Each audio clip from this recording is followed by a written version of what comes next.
Cada uno vivimos en un globo.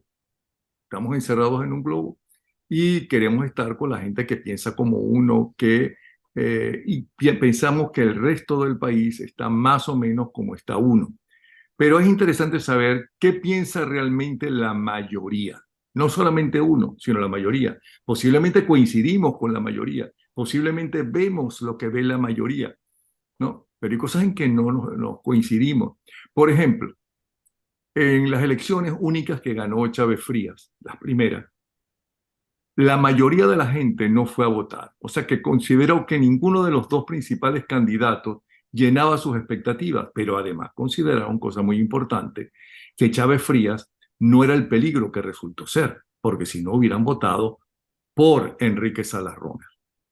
Identificaron a Salas Romer con Adey Copey, cuando él en ese momento era un disidente de Adey Copey. Y no, quedó de segundo Enrique Salas Romer. De todas formas, fíjese, la mayoría, que fue la que no fue a votar, ¿no?, estaba equivocada. Vamos a ver qué piensa la mayoría sobre el salario mínimo. ¿Cuántos dólares se necesitan para mantener un hogar? Por ejemplo, la mínima cantidad de dólares en este momento y a nivel nacional. ¿Cuál es la situación del desempleo? No en Caracas, no en Maracaibo, no en las principales capitales, alrededor de Venezuela. ¿Por quién votaría la mayoría si hay elecciones presidenciales? ¿Votaría por Maduro, como dice el régimen, o votaría por alguien de la oposición? ¿Cuál es el verdadero apoyo que tiene María Corina Machado? Es cierto que la diferencia con el segundo es tan grande, y es cierto que la diferencia con Maduro en unas presidenciales es tan grande. Vamos a ver qué piensa la mayoría. Si gana un candidato inhabilitado, supuestamente, por ahora es María Corina Machado, eh, debe retirarse de las presidenciales y darle lugar al segundo que queda y que no está inhabilitado. Vamos a ver qué piensa la mayoría, a ver qué nos dice el presidente Mega Análisis, el ingeniero Rubén Chirino Leañe, de este nuevo trabajo de esa consultora jurídica. Para empezar, bienvenido, Rubén, y dinos en proporción, ¿cuánto sería el tanto por ciento de toda la población que abarca esta encuesta? Bueno, Napoleón, un placer siempre conversar estos estudios y muy interesante toda esa introducción, de verdad, bastante oportuna. El sentido de las proporciones es importante tenerlos claros. Bueno, esto es un estudio de opinión que se aplicó a 1.071 entrevistados, un diseño muestral estadístico con un margen de error de 3,32% y un nivel de confianza del 97%. Como bien lo dices, todo el territorio nacional fue estudiado. Hay una ¿Y todos los distribución de niveles sociales fueron estudiados? proporcionalmente todas las clases sociales fueron estudiadas. En función del tamaño de la muestra hay una distribución proporcional por estratos sociales y por regiones. En este caso, todos los 23 estados y el Distrito Capital fueron estudiados. Un solo entrevistado por cada hogar. El método de recolección es el método telefónico, residencial y móvil al mismo tiempo. Y bueno, un cuestionario, como tú bien lo reseñabas, de todo un poquito, el aspecto socioeconómico, político y cómo piensan, sienten y viven la mayoría, ¿no? Que como tú bien iniciabas en la introducción, puede ser muy diferente a lo que cada uno de nosotros piense desde nuestras parcelas o nuestras cápsulas. Solo desde el punto de vista estadístico podemos tener esa Ok. idea. Pero vamos a aclarar una cosa. Mucha gente pensará, bueno, mil y pico de personas, imagínate tú los millones que somos, y ahora resulta que mil y pico de personas van a pensar como la mayoría. Ujú. Exactamente, las encuestas se estudian, se hacen, se analizan, ¿no?, para pensar, para sacar el resultado de una mayoría. Las encuestas en cualquier parte del mundo, eso es parte de la estrategia para tener una buena encuesta o para tener una mala encuesta también, la estrategia. Claro, Entonces, si la mayoría de los venezolanos, porque ustedes solamente entrevistan en esta encuesta a los venezolanos que viven en el país, ¿no? En Venezuela. correcto, correcto, correcto. Si somos 100, de esos 100, esa encuesta, ¿cuánta gente, el resultado nos cuenta para cuánta gente. Y si somos No, 150 para el sí, sí, sí, sí. 70, para el La, 70. la población de estudio, Napoleón, es de los 22 millones de personas, poco más, que deberían estar inscritos en el REP, mayores de 18 años. Entonces, este estudio nos da referencia estadística sobre la base de mayores de 18 años, que son los entrevistados, y una población de 22 millones de personas, unos cuantos miles más. Pero lo que piensa la mayoría. Claro, claro, claro, claro. Fíjate, para que el que nos está viendo entienda, por ejemplo, países como Estados Unidos, más de 300 millones de habitantes, las encuestas pueden oscilar el diseño muestral alrededor de 2.000 entrevistados. El tema del tamaño de la muestra es importante, pero no menos importante es la proporción de la muestra, la distribución de la muestra, la dispersión de la muestra, que son variables que hay que tener en cuenta, porque de nada sirve, por ejemplo, que en Estados Unidos un estudio de opinión de 2.000 entrevistados los hagan todos en Texas, por ejemplo, ¿no? Ujú. Ahí no hay distribución, no hay dispersión, O que se no haga se una respeta encuesta la como se proporción. suele hacer a petición, por ejemplo, de Fede Cámara, suponte tú. Fede Cámara quiere Ujú. saber cuál es la imagen que tiene el venezolano del empresario. Entonces, o qué imagen tienen los empresarios del régimen. Entonces, se entrevista solamente a los empresarios, pero se aclara eso. Bueno, ok. Claro, claro, Aclarado claro, claro, esto, claro. empecemos con a ver qué piensa la mayoría. Por ejemplo, con respecto al año pasado.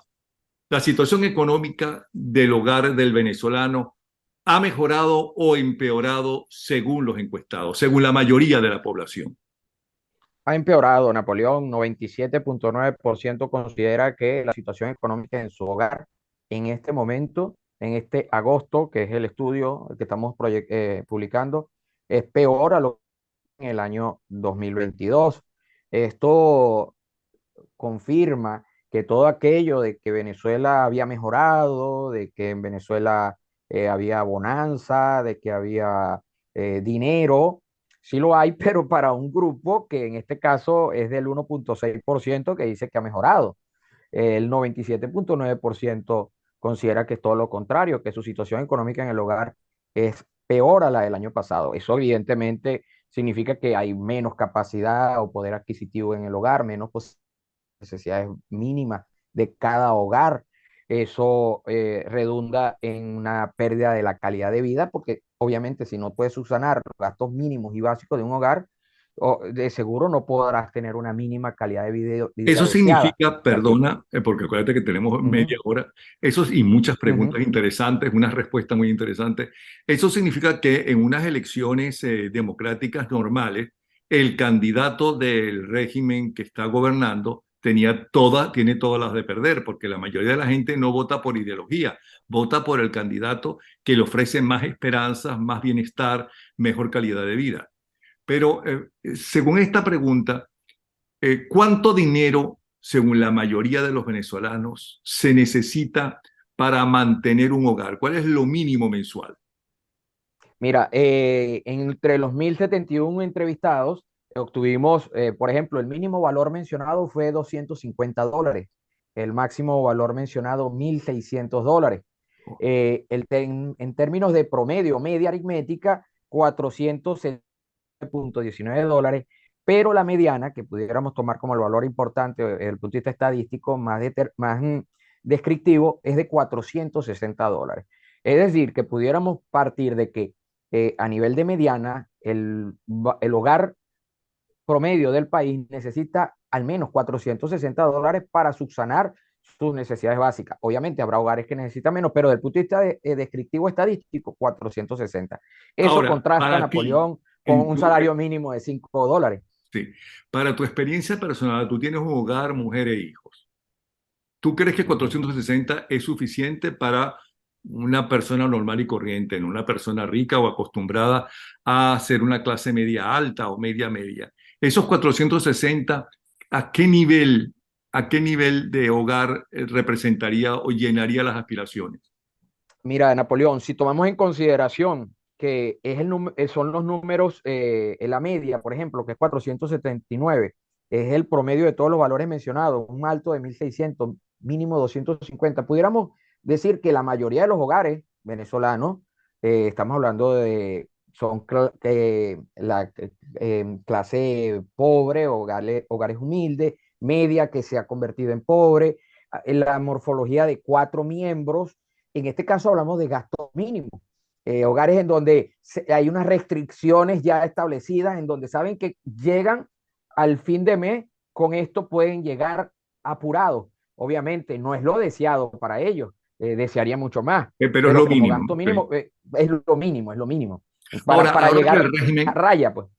ahora que el régimen anuncia que va a vender electricidad a Brasil, no sé dónde la va a sacar, pero bueno, y se atreve a decirlo claramente, y ahora que hasta en esa burbuja que quisieron convertir a Caracas, porque ahí están las sedes diplomáticas de los países, ahí les conviene que los diplomáticos digan, no, no, no es como dice la oposición, si es que no van al interior del país o es que no ven los ranchos que no han disminuido en estos 20 y pico de años, que deberían haber disminuido, deberían haber desaparecido los ranchos según las promesas, ¿no?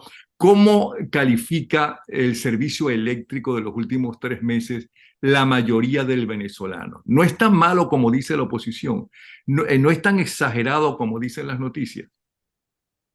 No, no, en lo absoluto, Napoleón.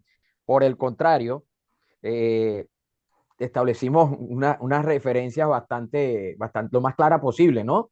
Excelente, bueno, si no es bueno, es malo, y pésimo, que pudiera ser el contraste absoluto de la excelencia, ¿no? Y conseguimos que el 0.3 dice que es excelente, solo un 2.3 bueno, ya malo, que evidentemente no es positivo, es negativo, 22.9 llega a definirlo como pésimo, ¿no? Que más allá de malo, 74.5.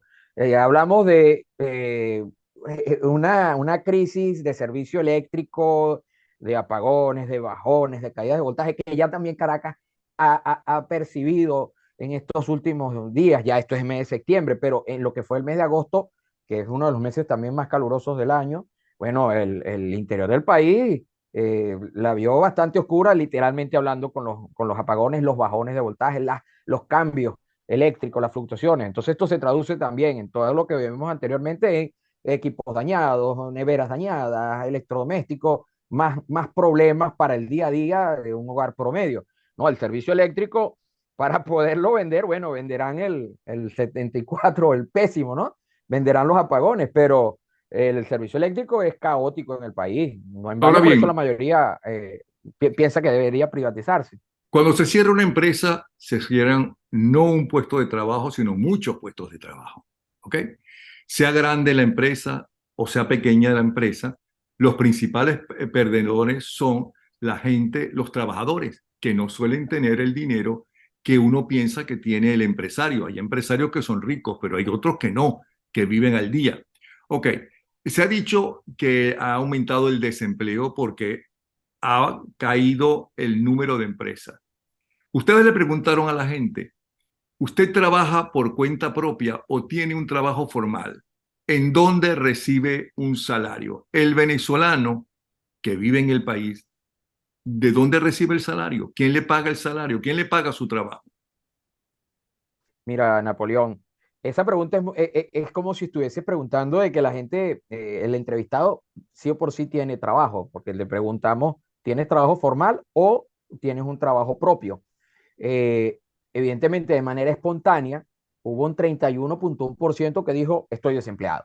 De entrada, no tengo trabajo. Hay Ujú. otro 20.9% que está jubilado y no trabaja. O sea, que ahí tú tienes 52% de la población que no está produciendo. Hay un 31 desempleados, otros jubilados que no tienen por qué producir, pero son un porcentaje muy alto producto a lo longevo que se ha convertido nuestra población debido a la migración. Entonces, esto te da como resultado que tiene un 52% dependiendo del resto que debería tener trabajos que sean remunerados de manera tal que garanticen, por lo menos amortigüen estos niveles de desempleo y de dependencia de los jubilados. Pero no, resulta que en ese 48%, solo un 19.9% puede decir que tiene un trabajo formal en donde recibe un salario y accede a algún tipo de erogación, vacaciones, aguinaldo, seguros. Obviamente, mucho de ese 19.9%, que es aún más crítico, no tiene un salario que sea, lo tiene como remunerado, pero no es bien remunerado, o sea, son sueldos malos, tiene que a veces tener un segundo trabajo. Y el 28.1 que trabaja por su cuenta, no todo, como tú bien lo dices, son empresarios adinerados, ¿no? En buena medida, un alto porcentaje, son emprendedores, nuevos emprendimientos, personas, médicos vendiendo souvenirs, abogados haciendo tortas, en fin, gente emprendiendo en unas actividades en donde todavía hay una importante inestabilidad económica. Entonces, te consigues con que en realidad en Venezuela no hay un trabajo productivo que realmente genere beneficio y tranquilidad y estabilidad a la familia y tienes una pérdida del bono demográfico brutal. O sea, no tienes la posibilidad de que la clase activa pueda proteger con su trabajo a la clase que ya está retirada, porque tienes Ahora, claro. un desbalance demasiado amplio. Claro. Ahora, ¿de qué vive entonces ese 31.1% que no trabaja? ¿Y de qué vive ese 20.9% que está ya por cuestiones de edad no está trabajando, pero que recibe una miseria? Porque también se quejan de que reciben una miseria por parte de sus prestaciones sociales. ¿De qué viven? Clave la pregunta, Napoleón. ¿De qué puede vivir esa gente? Esa gente en este país, 52, sobrevive, no vive.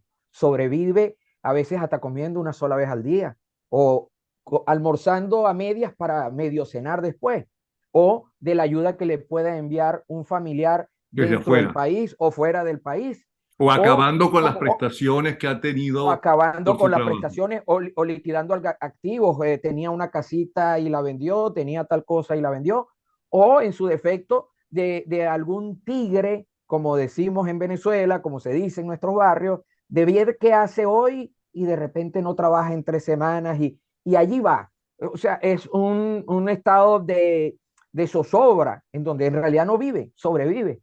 Ok, ahora, el transporte público nunca ha sido muy bueno que digamos, la mayoría de los gobiernos, algunos trataban de solucionarlo y mejorar un poco y demás.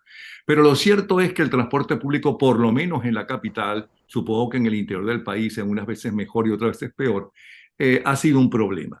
Y los vehículos y las motos fueron muy importantes. Hubo una época en que graduado de la universidad que no le compraban un carro, sobre todo un Volkswagen. Los jóvenes tenían Volkswagen. O sea que era asequible por lo menos a la clase media, media y baja. No sé si a la más humilde. En este momento, ¿cuántos hogares tienen, aunque sea una moto o un vehículo para trasladarse? Mira, Napoleón, en temas de vehículo automotor, solo el 26.9% de los hogares tienen un vehículo que lo pueda trasladar en estado operativo. Es decir, que pudiera ser un número mayor, pero hay un porcentaje de vehículos completamente accidentados, varados por falta de repuestos, por imposibilidad económica para repararse, pero en estado operativo 26.9%. Hay un 73.1% que no tiene y que obviamente depende 100% del transporte público y de las opciones del transporte público. Ese 26.9 tiene un vehículo, tiene una moto en el hogar. O sea que cuando hablamos, como tú bien referías, a los estudiantes en otrora que podían comprarse un Volkswagen en épocas doradas del país, hoy en día un estudiante, su mejor sueño puede ser comprarse un celular, lamentablemente en este país. Sí. Y en todo caso está el metro que, aunque tiene defectos, por lo menos funciona mejor y es más puntual que buena parte del transporte público, que tiene problemas de todo tipo. Ahora, eh, pero si uno tiene una moto o uno tiene un automóvil, necesita gasolina. Y hemos visto últimamente colas de gasolina, inclusive en sectores de Caracas. ¿Qué es lo que está pasando? ¿Qué dice la gente cuando le pregunta? ¿Qué dice la mayoría del país cuando se le pregunta si ha podido surtir de gasolina su vehículo en los últimos 15 días? Bueno, Napoleón, cuando le preguntamos eso precisamente a ese 26.9% que tiene carros o motos, hasta la fecha de la aplicación del estudio, solamente había podido surtir de gasolina el 39.9% de esos propietarios de vehículos. El otro 60% no había podido surtir de gasolina en los últimos 15 días, al momento en que se le ejecutó la pregunta. Eso se ha agravado durante el mes de septiembre y que tanto así que las colas ya también están en Caracas. Y esta situación es obvio, Napoleón, que es producto en primer lugar, del deterioro de PDVSA, la poca capacidad de refinación, pero eso se traduce en que no solamente un número, 40%, pero ese 40%, 39.9, son horas y días en cola, en su gran mayoría. Aquellos que compran la gasolina no en dólares, que no está en bolívares, que no está subsidiada, tienen que a veces también hacer colas de horas. En algunos casos, en algunas regiones del país, el combustible es tan mala calidad que surten de gasolina y a la hora o al día siguiente los carros están accidentados, producto de que no hay controles de calidad. Entonces, aparte del problema de la cantidad, Ujú. la calidad de combustible es pésima en el país. Tiene mucho menos octanaje que lo que podía haber sido en otra hora y en muchas ciudades del país completamente sucia la gasolina. Estoy completamente seguro que el problema mecánico más persistente en todo el país ver con la combustión de los vehículos, inyectores, filtros, bombas, sensores, todo lo que tenga que ver Sí. con la inyección, Ahora, ya que combustión. hablamos del transporte público, y perdona que te apure, porque todas las preguntas son interesantes. La mayoría de la población venezolana, no importa en qué ciudad se encuentre o en qué pueblo se encuentre, no importa si es clase media, media, baja, lo que sea, que necesita el transporte público, ¿cómo lo define? ¿Lo define bueno, regular, muy malo? ¿No? ¿Cómo define el transporte público en este momento? Bueno, Napoleón, un 63.1 como muy malo, hay un 19.7 como regular, solo un 1.3 como bueno, y otro 15.9% de ese 73.1 no sabe qué responder porque simplemente sale muy poco o camina, pues, porque no tiene necesidad de utilizarlo. Pero la gran mayoría del 73.1% de las personas que no tienen un vehículo en su hogar, el 73.1 de esa mayoría los califica como muy malo. Ahí esa calificación de mala o de muy malo puede venir dada o de seguro viene dado por, primero, la escasez de vehículos para el transporte público. Cada vez son menos en las paradas de todo el país. Vas a observar acumulación de personas, pero brutal en las horas picos, mala calidad de esos vehículos, problemas también en esos vehículos producto de todo el tema de combustible y lubricantes. Entonces tienes un parque automotor más pequeño en el transporte público y de menor calidad y más gente requiriéndolo. Los calificativos de malo van a tener muchas causas, pero llegan al final, no satisface la necesidad de la mayoría de los que necesitan transporte público. Ahora bien, cualquiera de estos resultados que acabas de dar, ¿eh?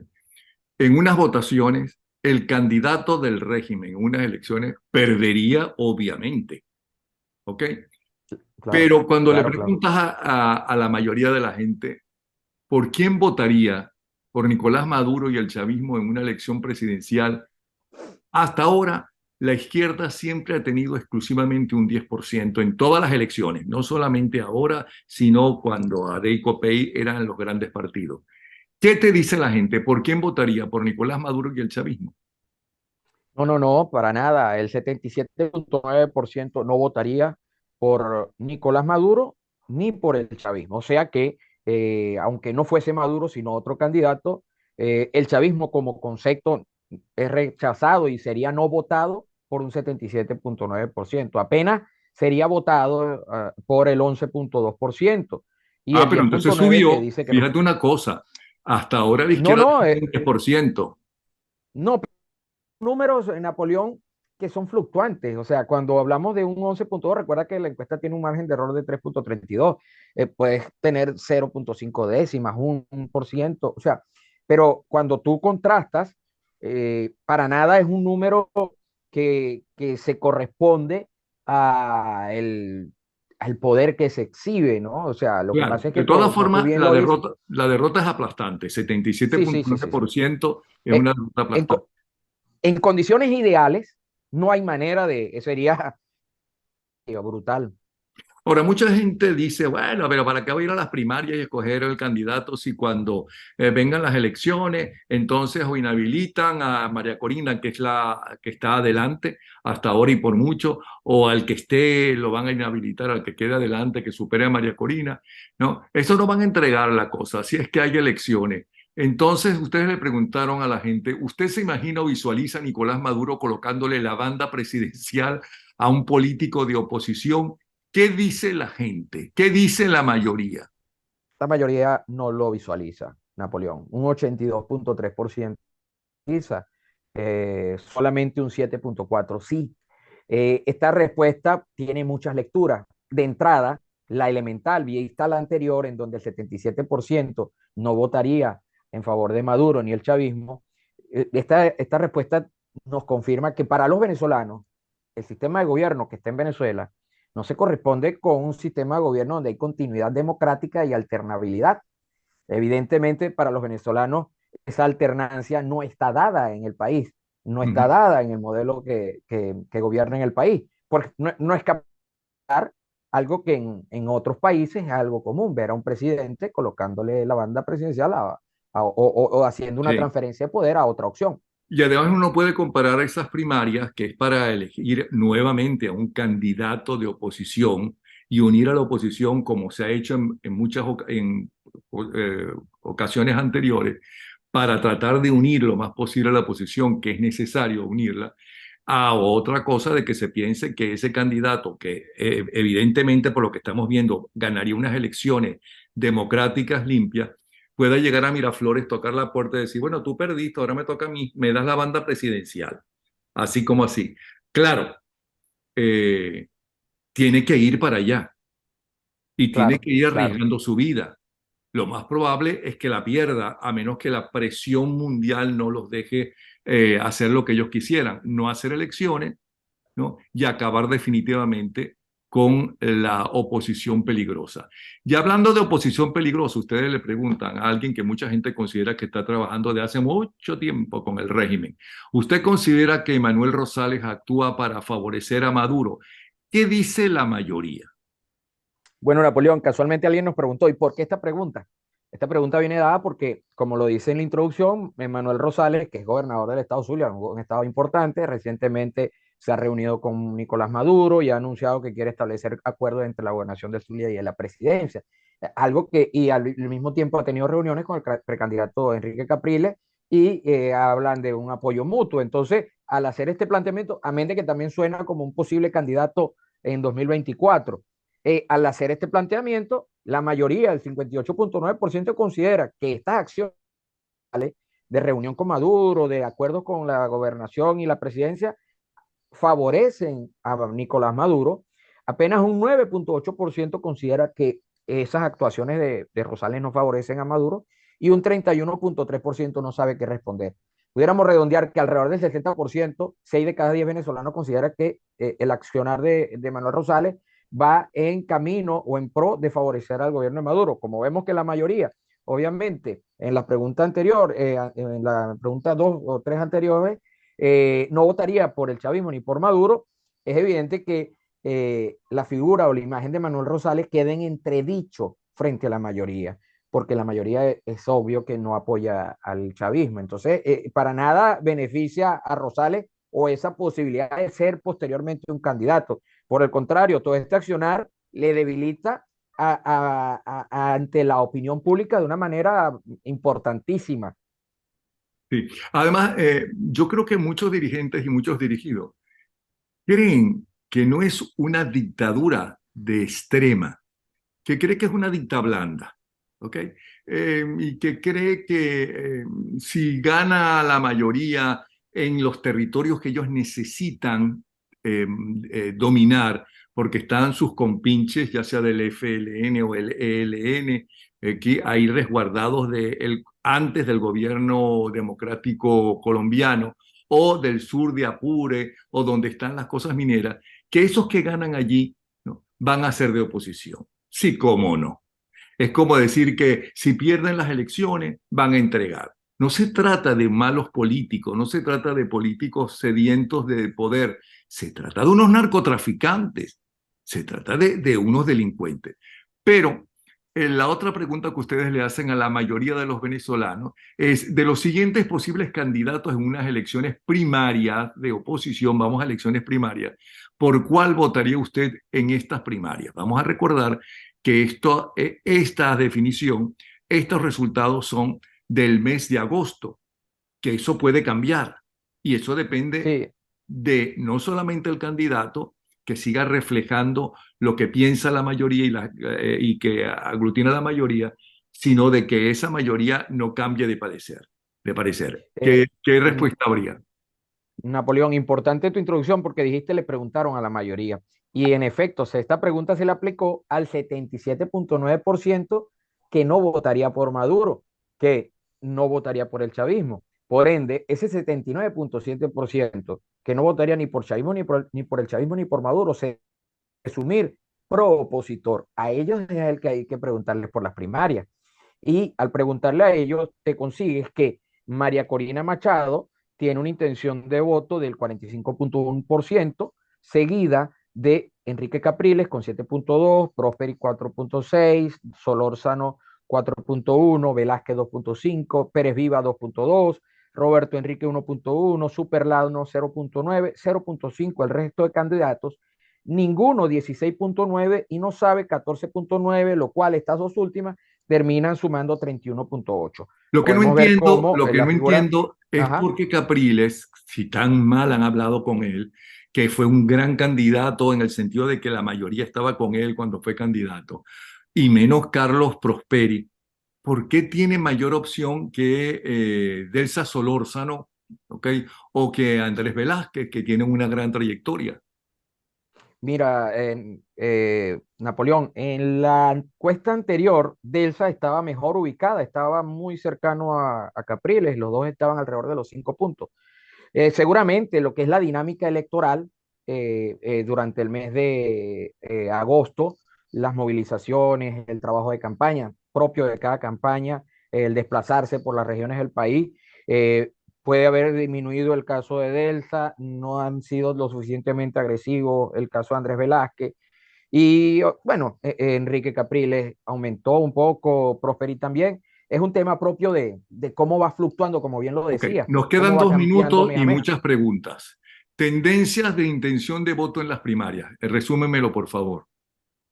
Sigue ascendiendo María Corina Machado de una manera ya importante, se desprendió, como se pueden ver en las curvas, ampliamente. Muy difícil que de manera, tendría que suceder un cataclismo para que caiga esa tendencia, que aunque seguirá ascendiendo, no lo hará con la misma pendiente, disminuirá la pendiente, pero seguirá ascendiendo. Ajá. Siguiente, entonces, tenemos que el siguiente sería, Eh, ¿cuál? si excluyes en la pregunta anterior a los indecisos, a los ninguno y no sabe, llegas a la conclusión de que María Corina en un escenario solamente votando tendría 66%, Capriles 10%, Prosperi 6,74%, los mismos resultados, pero solamente circunscrito a la proporción que excluye al ninguno y al no sabe. Y cuando lo Gráfico llevas al valor comparativo, absoluto, perdona, gráfico ajá, comparativo de intención en valores absolutos. ¿Qué es eso? es correcto. Eso es porque ahora incluimos a Maduro, al cual hicimos la pregunta inicialmente por quién votaría, y al 77,9 le preguntamos por las primarias. Al hacer esa correlación de porcentaje, vemos cómo María Corina Machado, ya llevándolo al 100%, tiene 35,13% versus 11,20 de Maduro, 5,6 de Capriles, 3,5 de Prosperi, 3,1 de Solórzano y así sucesivamente. Es decir, que en valores absolutos, el 100%, ya votando todo, María Corina Machado es 3 veces el valor de Nicolás Maduro y 6 veces el de Capriles de Radowski. Es decir, que si las encuestas serían hoy, ¿no? No cabe duda que María Corina Machado arrasaría en las elecciones. Es más, Napoleón, si no hubiese primaria y fuese de una vez una elección presidencial y todo el mundo se lanza y no hubiesen condicionamientos como los que hay en Venezuela, María Corina Machado le gana a Maduro y le gana a todos los demás. Sí, ok. Última pregunta, que creo que nos queda muy poco tiempo, perdona. ¿Debe retirarse y ceder su puesto de candidato de la oposición a otro político o por el contrario debe seguir adelante hasta inscribirse en la elección presidencial si es que dejan a ese precandidato inhabilitado? En este caso sería María Bueno, Corina Machado. La gente quiere que María Corina Machado, aparentemente la mayoría quiere que sea el candidato de la oposición, pero la gente quiere que si es inhabilitada y no puede, no le permiten ser candidata en las elecciones presidenciales, que se retire y que le dé el puesto no, al que segundo, que sería Capriles en todo caso. no, por lo contrario, el 59, el 54.9%, 54.9% que continúe, que siga adelante. Solamente un 15.8% piensa que el candidato inhabilitado que gane debe retirarse. Rubén, Esto ujú, nos vemos. nos confirma que la gente quiere seguir adelante con el inhabilitado. Es decir, hay un compromiso en este caso, la figura de María Corina Machado, que es muy sólido, muy fuerte de parte de sus electores. Es muy difícil sacarla de cualquier ecuación desde el punto de vista a su electorado, a su gente. Gracias que nos van a Está muy cortar. sólido. Nos van a cortar. Rubén Chirinos Leáñez, ingeniero, presidente de Mega Análisis, la más reciente encuesta. Lo que piensa ahora la mayoría de los venezolanos.